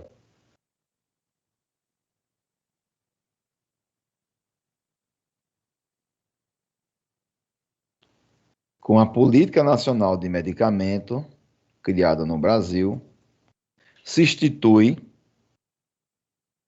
no Brasil a Relação Nacional de Medicamentos Essenciais, chamada de RENAME, que é divulgada a cada 2 anos e revisada pelo Ministério da Saúde. Traz os medicamentos e insumos que devem atender às necessidades de saúde prioritária da população brasileira. Na edição 2020, houve inclusão de 39 itens, sendo 37 medicamentos e 2 insumos. Então, veja que o governo federal, através do Ministério da Saúde, é responsável pela publicação, de 2 em 2 anos, da RENAME, da Relação Nacional de Medicamentos. Cara, eu não vou fugir como farmacêutico, eu não vou inventar a roda. O Ministério da Saúde já determinou para mim quais são os medicamentos para cada uma das patologias. Então, eu vou lançar mão do recurso que eu tenho para determinar a patologia, aquilo que já tem padronizado, que existe protocolos clínicos no Brasil pré-estabelecido, que existe protocolos clínicos que têm que ser seguidos. Vou dar um exemplo que aconteceu agora. Não tem a ver com a seleção, mas tem a ver com a ciência farmacêutica, para vocês entenderem. Quando nós entramos no Covid,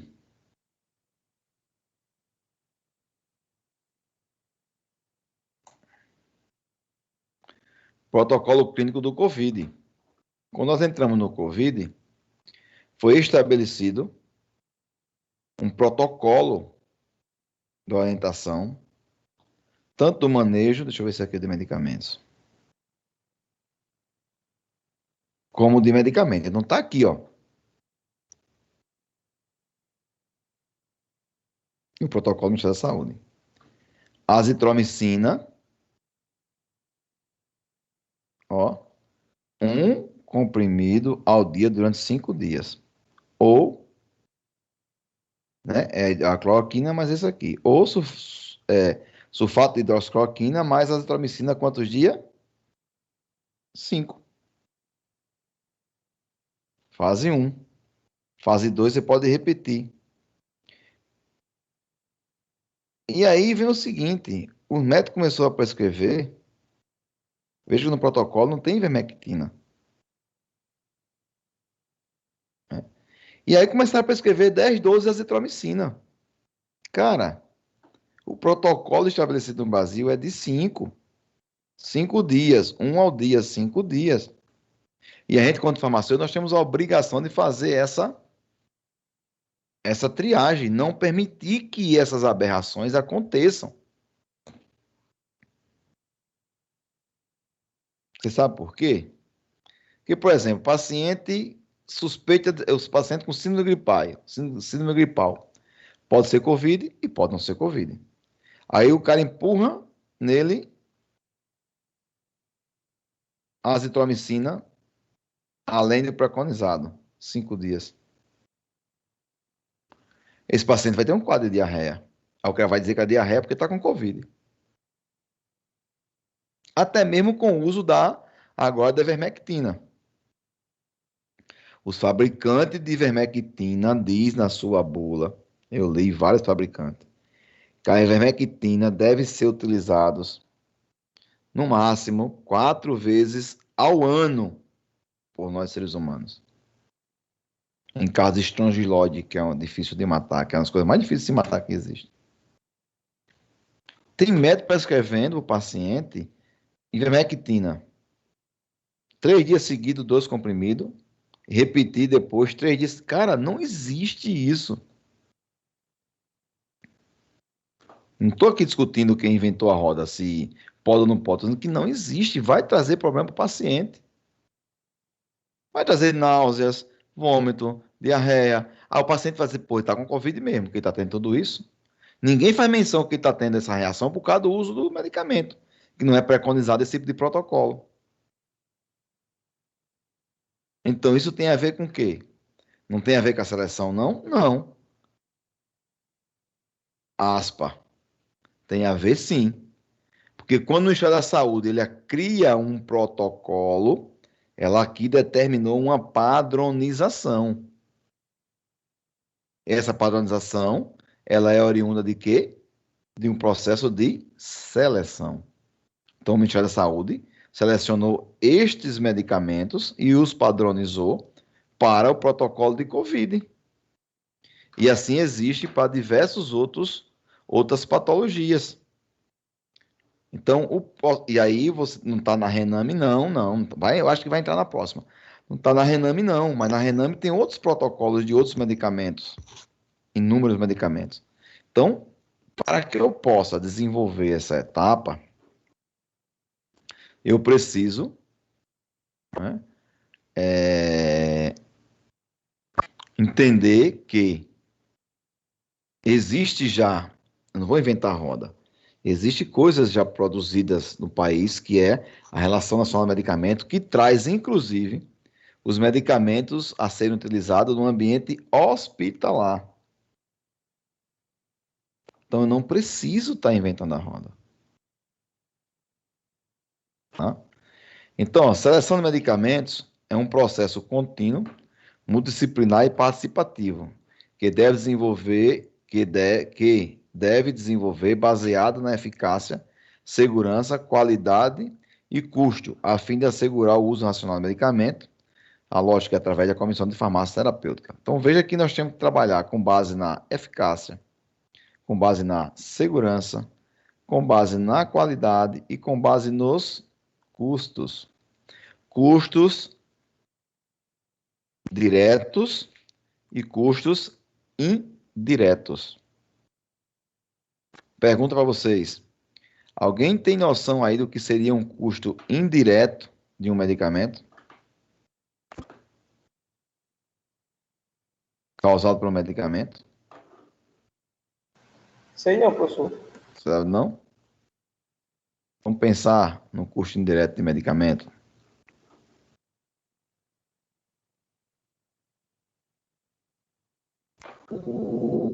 Seria algum custo que eu tivesse que não fosse esperado? Não, aí é eu posso considerar você um custo adverso. O custo indireto é aquilo que existe, né? Você tocou agora um ponto interessante. Quando eu penso em seleção, eu penso numa coisa que foi até bom você falar que me abriu outra possibilidade. Antes eu vou falar primeiro nesse, para depois falar nos custos.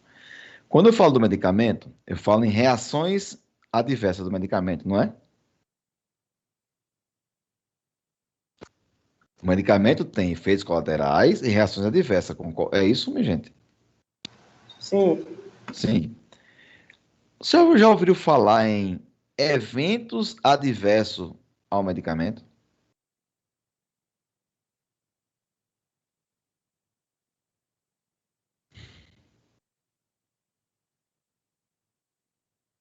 Professor, se falou, mas não estou lembrado não.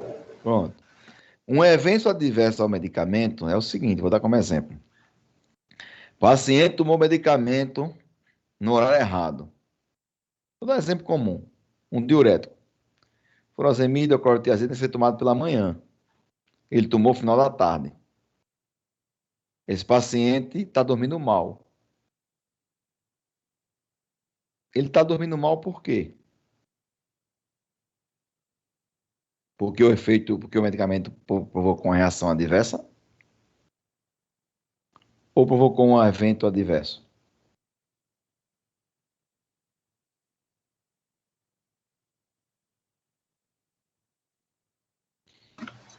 Ô, professor, repete aí, por favor. Os diuréticos têm que ser tomados pela manhã. O diurético faz o quê?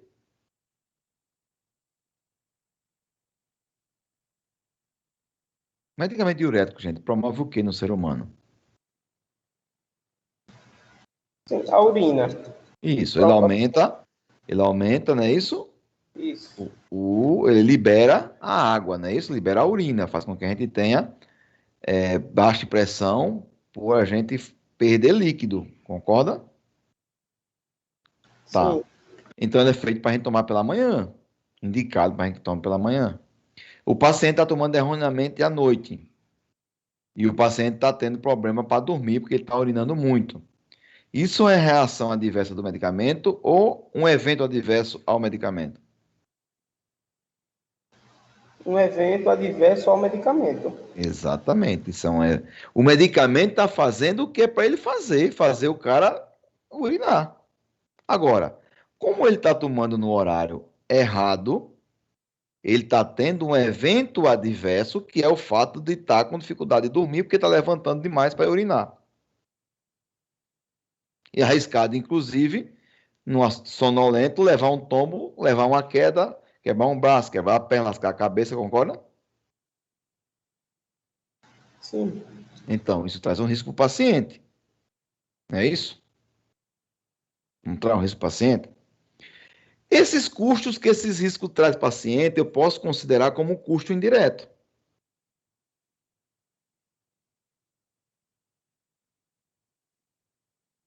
Tá certo? Custo direto é aquilo, pô, o que é o custo direto? É o medicamento, é os insumos que eu uso para poder administrar o medicamento, isso são os custos diretos. Aí eu sei que fazer um medicamento EV, eu preciso de um scalp. Então, este medicamento tem este custo direto. A utilização de um scalp para poder fazer ele na veia do paciente. Isso é direto. Ponto. Isso é um custo direto. Agora, o que é um custo indireto? É aquele custo que, independente da situação ali, ele é causado pelo mau uso desse medicamento ou pelo uso do medicamento de uma forma que não é legal, que não deveria ser utilizado. Vou dar um exemplo. Tramal. Tramal subcutâneo. Reação extrapiramidal, 0. Tramal EV. Reação extrapiramidal, lá em cima. Qual é a reação que vai trazer o paciente? Se botar o soro correndo rápido, o paciente vomita na hora. É entrando na veia, o paciente vomitando. Aí o que é que acontece?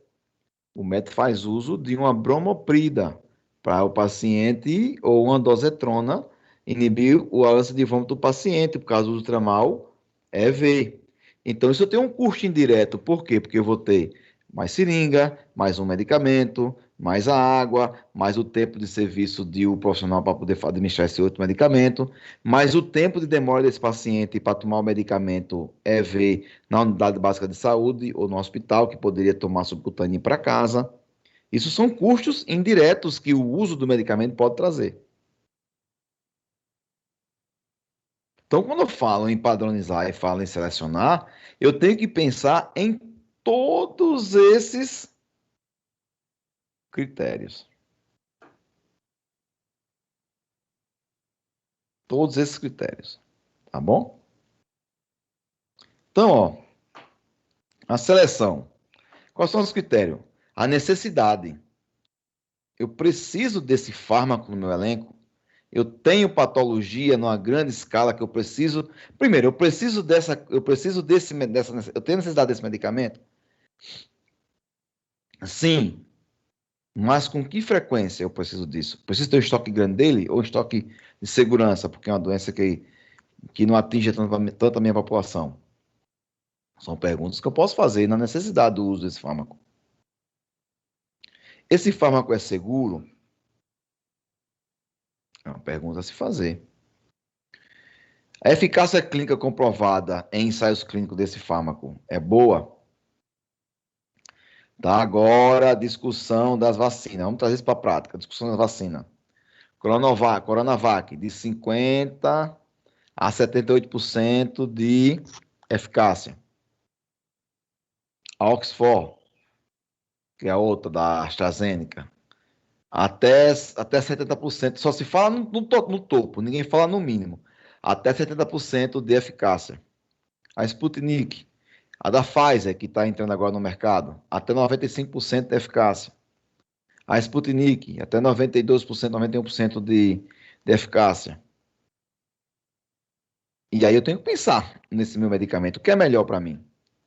Quando o Brasil e o resto do mundo escolheu a Coronavac como primeira opção, foi baseado numa seleção.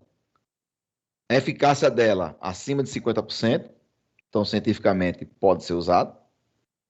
Mas tinha como principal, você sabe qual foi o principal fator para o uso da Coronavac mundialmente, gente? Da escolha dela mundialmente, como primeira linha. Você não acompanha nas redes sociais, não? Não. A disponibilidade, o acesso. Como ela foi a primeira para o mercado e os japoneses desenvolveram rápido, ela conseguiu ser produzida mais rápido, então ela consegue atender a necessidade da população mais rápido que as outras. Agora que está chegando as outras. Eu já fui vacinado nas 2 doses pela Coronavac. Então, lembra que eu falei a vocês no início do processo? Fazer a seleção com base na disponibilidade dos meus fornecedores? O que se usou para a Coronavac foi isso. Oxford, 70%. Coronavac, de 50% a 78%. Então, são equivalentes. Quem está mais disponível no mercado? Coronavac. Então, o que é que o governo optou primeiro? Coronavac. A disponibilidade para atender a população. Esse foi um critério a ser utilizado. O custo é outro critério que tem que ser respeitado, né? Então, eficácia clínica comprovada em ensaios clínicos, né? Mas eu tenho que estar alinhado ao quê? A disponibilidade do mercado. Eu tenho isso de fácil acesso? Limites orçamentários, comodidade posológica. Falei a vocês, a posologia me dá essa condição de utilização. Qual é a posologia que eu tenho? Então, para que eu faça uma boa seleção, eu posso usar ferramentas que já existem, como lista de medicamentos essenciais da Organização Mundial de Saúde, Relação Nacional de Medicamentos Essenciais do Brasil, a RENAME, formulário terapêutico que tem os protocolos dos medicamentos, também muito utilizado, Relação Estadual de Medicamentos Essenciais, que os estados podem criar a sua com base nessa daqui, e Relação Municipal de Medicamentos Essenciais, que pode ser utilizado com base nesta daqui e nesta outra aqui. Tanto com relação levando em consideração a nacional e a estadual. Então, essa aqui é nacional, a RENAME, e essa aqui é estadual, que é a RESME. Tá? Então, a seleção de medicamento, a RENAME 2014, veja que essa aula aqui ela é de 2006, né? Isso aqui me tinha só de 2006, mas já foi atualizada, mas já está desatualizada novamente. Ela tinha 225 itens padronizados, ó, do componente básico. Do componente estratégico, ela tinha 201, então 225 mais 201, já são 526 itens. Do especializado, tem 46, lógico que isso aumentou bastante. Se eu pegar a REMUME atual,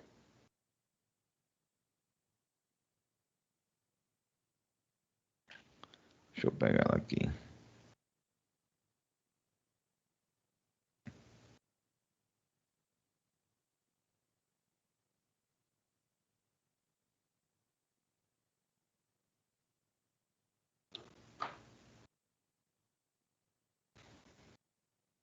Se eu pegar ela atualmente, ó, que essa é a nova,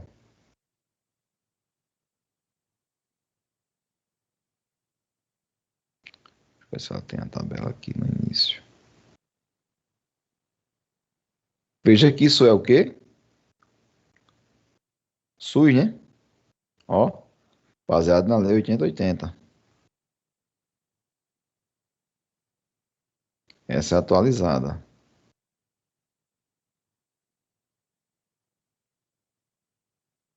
Anexo. Ela tem... tem aqui, ó. Todas as apresentações.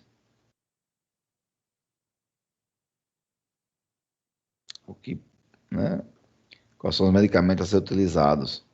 Isso, gente, já muito bem definido no Brasil, com protocolos e tudo. Ele houve um acréscimo de medicamentos, sim, então ela aumentou em relação à de 2014, tá? Então você tem hoje um arsenal de medicamentos aqui para ser utilizado para as mais diversas patologias que nós temos no Brasil. Entendeu? E tem também os correlatos que nós podemos utilizar. Né? Então veja que ela é gigante. Isso é um documento importantíssimo para que os farmacêuticos utilizem, né? No seu dia a dia. Algo que a gente algo que nossa, não vou dizer que nossa Bíblia é a farmacologia, mas é algo que a gente tem que ter, né? muito próximo da gente. E hoje, com o advento da internet, fica até mais fácil a gente trabalhar. Mas tem de tudo aqui, para todas as patologias que no Brasil, né, que acomete o povo brasileiro. Isso bem, muito bem definido. Então, eu tenho que utilizar esta ferramenta, que é a Rename. Isso aqui nós tivemos um acréscimo, né? Que é essa aqui desatualizada. Então, ó, como é a produção pública de medicamentos no país? Aqui, a seleção, se eu partir para o serviço de produção de medicamentos, seja ele público ou privado, a minha seleção se estende ao quê? Não só, porque aí eu não trato do medicamento, eu trato da linha de produção. Então, minha seleção ela vai do fornecedor de todos os meus itens, de embalagem primária e secundária, de princípio ativo, dos outros produtos que eu uso na formulação do meu medicamento. Tá? Então, eu tenho que entender o seguinte, eu já estou até falando um pouquinho para vocês da parte de tecnologia de medicamentos, né? Quando eu falo na indústria, em seleção, eu falo em selecionar embalagem primária, por exemplo. Se eu tenho um medicamento em cápsula, quem é a minha embalagem primária? É a cápsula.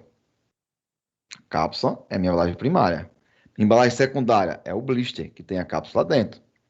Né? Minha embalagem terciária é a caixa que tem um blister dentro. E assim por diante. Eu vou classificando esse tipo de embalagem. Tá?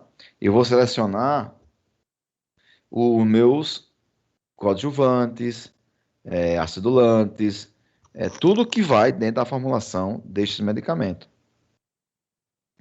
Então, há uma diferenciação nesse sentido, tá? Porque aí você vai ampliar o leque no quesito seleção. Então, gente, para iniciar o nosso semestre, eu vou parar aqui em seleção. Próxima aula a gente dá sequência com a produção de medicamentos e a gente vai falando de outras coisas. Vocês têm alguma pergunta, algum questionamento que queira que a gente explique? Eu não tenho não, professor. Tem não? Eu não vi a Beatriz, não falou nada.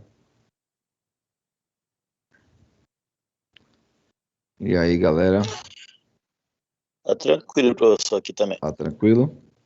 Tudo Então certo. tá ok, gente. Tá, boa noite a vocês. São 9h40 da noite, né?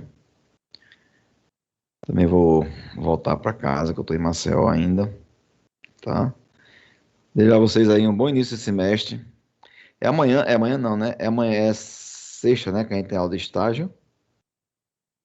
Não, amanhã é quinta-feira. Não, mas a gente tem aula de estágio quando? É sexta? É sexta, professor. É sexta-feira, é. Sexta-feira a gente vai estar junto aí com o estágio em assistência farmacêutica, né?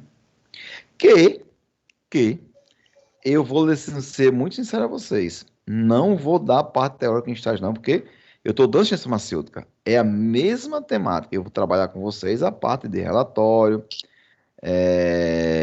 uma parte mais prática, tá? Falar como vai ser o estágio e instruir vocês a como fazer o relatório final do estágio. Porque essa parte teórica da ciência farmacêutica eu já estou dando na disciplina. Graças a Deus, esse semestre eu tenho a disciplina para dar antes do dia da aula de estágio. Graças a Deus. Então, vocês vão conseguir entender aí esse processo. Tá joia? Ô, professor, mas no caso eu já paguei o estágio no período passado. Você está no estágio de gestão, né? É. Que o seu não é sexta, não. Não, o estágio que eu tenho é com o Pacheco, né? Então você não tem meu estágio, não. Mas o menino que tem meu estágio para pagar na sexta-feira. Pronto, tranquilo. Tá joia? Tá bom. Mas o seu é estratégico, não é estratégico, componente estratégico? Claro, O seu sim, Pacheco é em componentes estratégicos. Isso é. Então, lembre-se que quando a gente fala, da Rename, serve para você lá também. A gente fala da Rename. Ela se subdivide. Vou só pegar o índice aqui. Ela se subdivide no componente básico, que é o estágio da ciência farmacêutica. Deu um pulo da aqui. Oh, nem que foi para 200, não. No componente básico e no componente estratégico. Esses médicos, você vai estar no estágio do componente estratégico. O estágio de vocês com o Fábio é justamente nessa linha aqui, ó. Base nesse material. Então, se você quiser pegar a Remume para dar uma lida, é interessante o seu estágio. Você entender quem são esses medicamentos, quais são as regulações que existem, né? Ó, medicamento estratégico como anfotericina, albendazol, ó, benzopenicilina. É interessante você entender o que é esse componente. Lógico que o Fábio vai passar para vocês. Mas isso é a forma que está dividido na nossa ciência farmacêutica, em 3 componentes. Tá ok? Então, gente, boa noite a todos, tá? Até o próximo encontro, que eu não vou ver na sexta-feira. Que Deus nos abençoe esse semestre para que corra tudo ok, tá ok? Valeu. Valeu, galera. E boa noite. Boa noite.